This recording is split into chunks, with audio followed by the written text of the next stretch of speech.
Good morning, everyone. So today we are actually on the road, as you can see. And our first stop is somewhere that I've always wanted to go since I watched Pauly Shore make fun of it. If you've seen Biodome, that wildly inaccurate 90s comedy, you know the gist. Lock some folks in a glass dome and watch it implode. This is the real version, Biosphere 2 in Oracle, Arizona. And yeah, the reality wasn't much prettier. What started as an ambitious space colony-styled experiment in self-sustaining living turned into a high-budget lesson in what not to do. Sealed ecosystems broke down, the crew ran out of air and food, and interpersonal tensions boiled over. It was less hope for the future and more, how fast can this fall apart?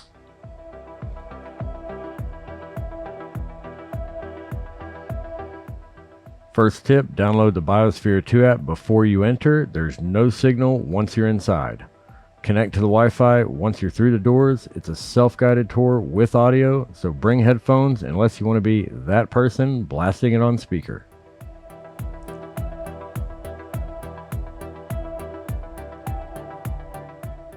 First stop is the kitchen, where the crew tried to live off mostly plant-based meals. Despite best intentions, their agricultural yield was way too low.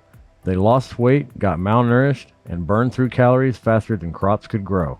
Next, you can peek inside the living quarters behind thick plexiglass.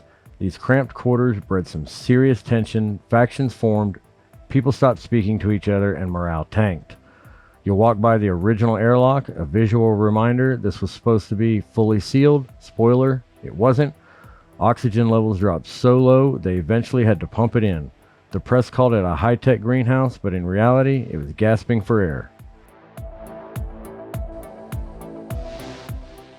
Half the tour is outside, which is ironic for a place that was supposed to be a totally closed system. Still gives you a decent look at the scale of the facility and some of the aging infrastructure. Check out the windows. The original Dow Corning 982 silicone sealant was meant to last for decades. Today it's visibly deteriorating. You can see gaps, cracks, and spots where the seal is totally gone. Outside you'll see the air pressure lung dome and power infrastructure. These are critical, keeping the dome from imploding or exploding. Inside again, you hit the desert biome. Fun fact, it struggled to stay dry. Humidity leaked in from other zones, making it less desert and more of a damp disappointment.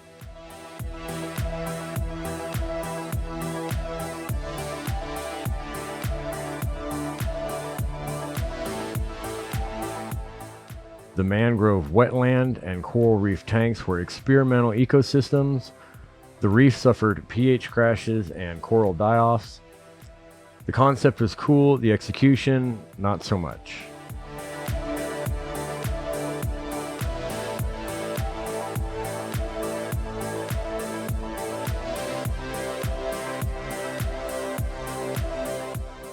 Finally, the rainforest. It's hot, it's steamy, it's where microbes in the soil broke down organic matter and accidentally created an oxygen crisis. Crew members felt weak, dizzy, and confused.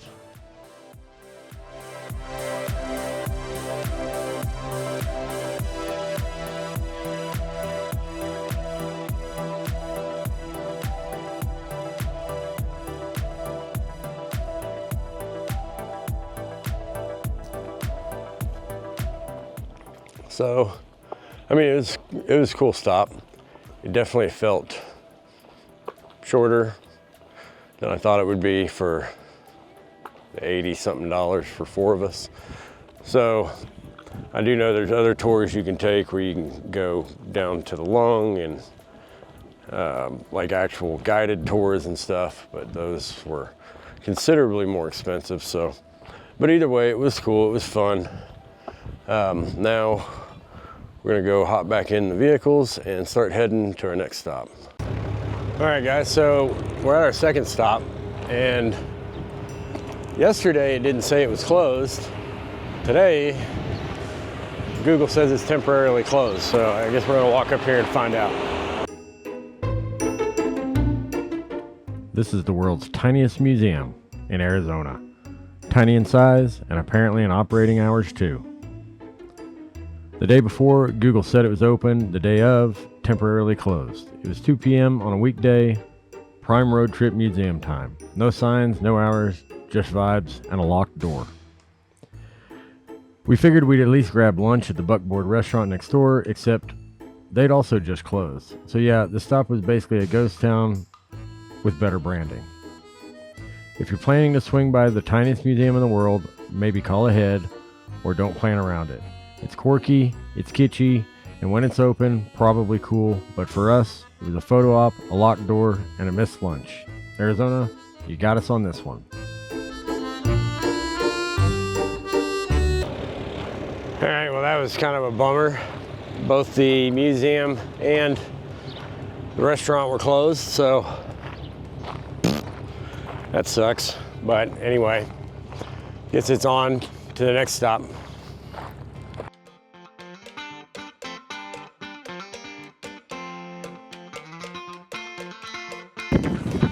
Alright, so we are at stop number 3, and if any of you thought Tombstone was a little cheesy, get ready for this one. Welcome to Goldfield Ghost Town, Arizona's answer to the question, what if Disneyland had a heat stroke and woke up in the Wild West? It's kitschy, it's crowded, it's weirdly fun, and yes, your wallet will feel the haunting. Now, despite all the carnival vibes, Goldfield was a real mining town founded in 1893 after the Mammoth Gold Mine was discovered nearby. The boom lasted a whole 5 years before the gold ran dry, water became a problem, and folks bailed. It was briefly revived in the 1920s and again in the 1930s, but honestly, the town's biggest gold vein today is tourist money. Now it's full of Old West theme park, think wooden sidewalks, a fake jail, souvenir shops selling authentic rubber rattlesnakes, and guys walking around in spurs like it's 1885. The kids, they loved it. We barely saw them once they spotted the ice cream stand and the place that lets you pan for gold. Spoiler, it's glitter and gravel. Want to ride the train? That's extra. Zip line? Extra. Mine tour? You guessed it, extra. Basically, unless you plan to wander around and window shop, expect to drop some serious cash. Even the shooting gallery costs more than a real bullet.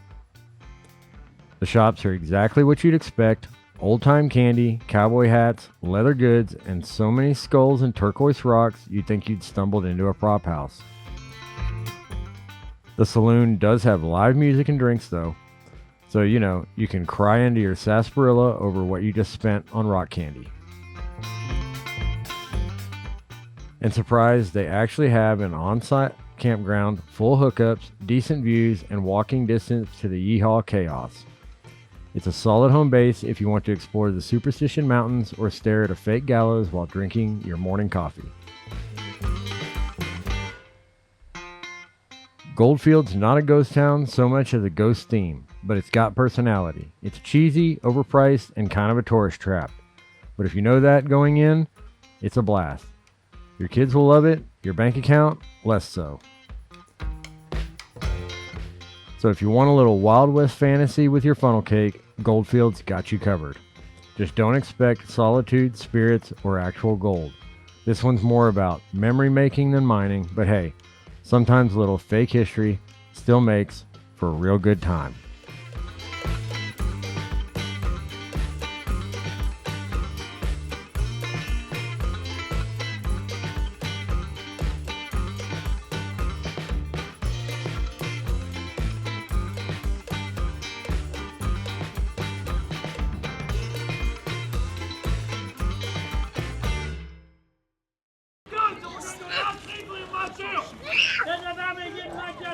I'm the only justice you're gonna get! I didn't put those guns away!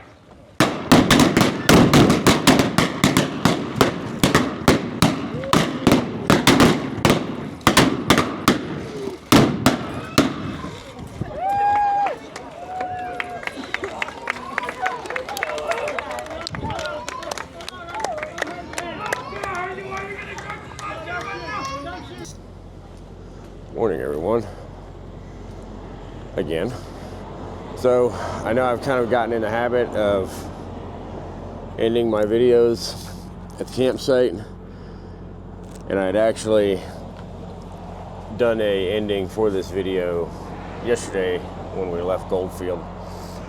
But since I've been ending them at camp, I wanted to do the same here, even though it was the next day. And camp, I don't know if you can tell by the semi behind me, the rest stop, so not all of them are winners. But from here, we're headed north. So all the stops today, I thoroughly enjoyed Biodome. Really would have been cool if the world's smallest museum had been open, but you know, not a huge loss. Goldfield, I don't know, it's not really my thing. It was very cheap and cheesy. Even my kids kind of felt like it was a more amusement park than Wild West. So anyway, I'm tired, I'm rambling, so I'm gonna go ahead and end the video here, and actually as soon as I end this one, I'll be starting another one. So hope you guys enjoyed this one, and I will see you guys on the next one.